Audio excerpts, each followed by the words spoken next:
In a world where desperation pushes people beyond all limits, the deadly Squid Game returns. This is the story of Squid Game Season 3, a season darker, smarter, and more twisted than ever before. After the shocking end of Season 2, Seong Gi-hun, the man who once escaped the games and became wealthy, vanishes from public sight. He's haunted by nightmares of the games, unable to live a normal life. But this time, he's determined not to run away. He wants to destroy the organization once and for all. Months go by.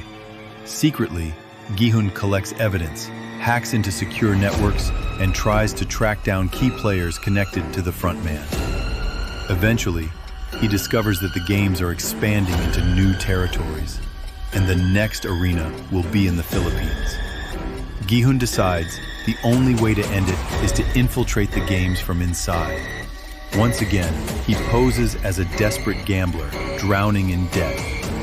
Through carefully planted clues and bribes, he gets himself recruited into the new season. This time, 456 new players are brought to a hidden underground facility far outside Manila. Unlike the earlier games, the organizers have made this a global event. The players come from Korea, the Philippines, Vietnam, Indonesia, and even the United States. The staff speak multiple languages, and the entire operation is broadcast in secret to the highest-paying VIPs worldwide. Among the players are Maya, a young Filipino single mother with a critically ill child and no money for surgery. There's Daniel, a former police officer disgraced for exposing corruption. Jin-Soo, a genius Korean hacker who once tried to breach the VIP's bank accounts. And Maria, a Filipina nurse who risked her life to smuggle medicine to poor communities. The prize is bigger than ever. 100 million US dollars. But the cost is blood. The first game appears familiar. Red light, green light. But there's a deadly twist. The arena is a massive swamp with narrow bamboo bridges instead of solid ground.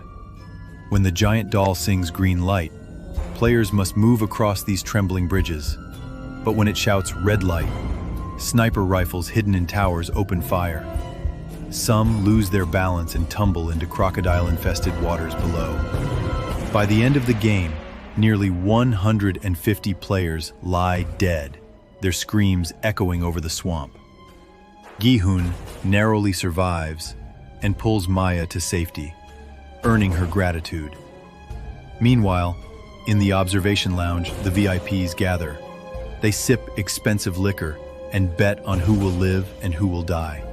But this year, they crave even more violence. One VIP suggests letting players carry weapons in future games. Another wants private shows where they can torture captured debtors for fun. The frontman hesitates but agrees. The second game is called The Labyrinth. Players are led into a vast maze built entirely of wooden walls. The rules are simple.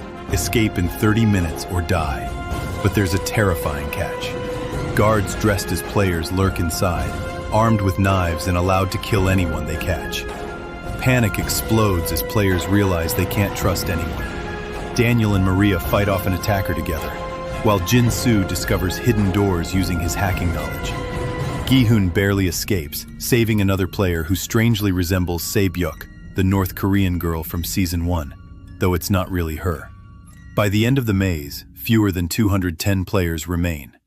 Back in the dormitory, the atmosphere grows tense. Players whisper rumors that some contestants are actually planted by the organization to create chaos and influence VIP bets. Maya confides in Gi-hun that she saw files hinting that these games are now part of global gambling markets, manipulating stocks and currencies based on the outcomes. Gi-hun realizes this isn't just a deadly game anymore. It's a tool to reshape global economies. The third game is marbles, but this time, it's even crueler. Each player wears a collar rigged with explosives.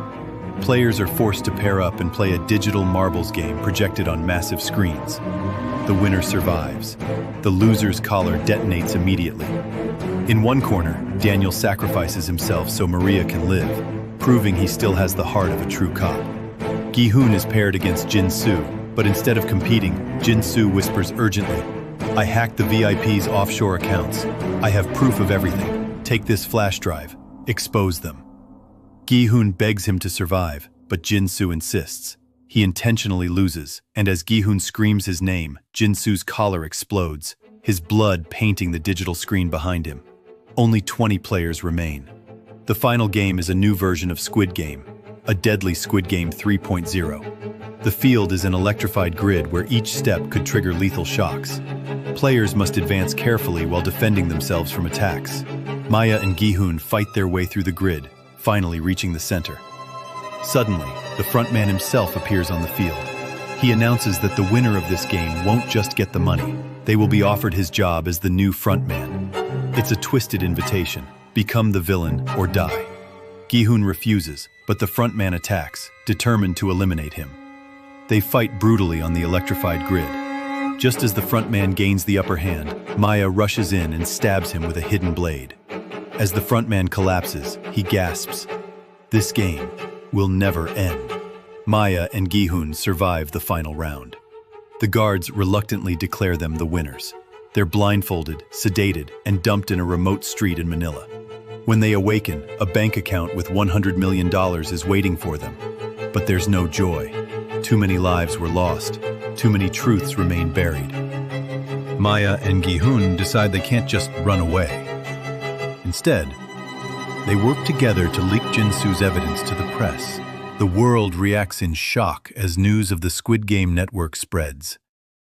Protests erupt across Korea, the Philippines, the US, and beyond. Governments launch investigations. People finally learn the truth. That the games were not only murder for sport, but also tools for financial manipulation. Yet, as the season closes, a hidden bunker, somewhere deep underground, flickers to life.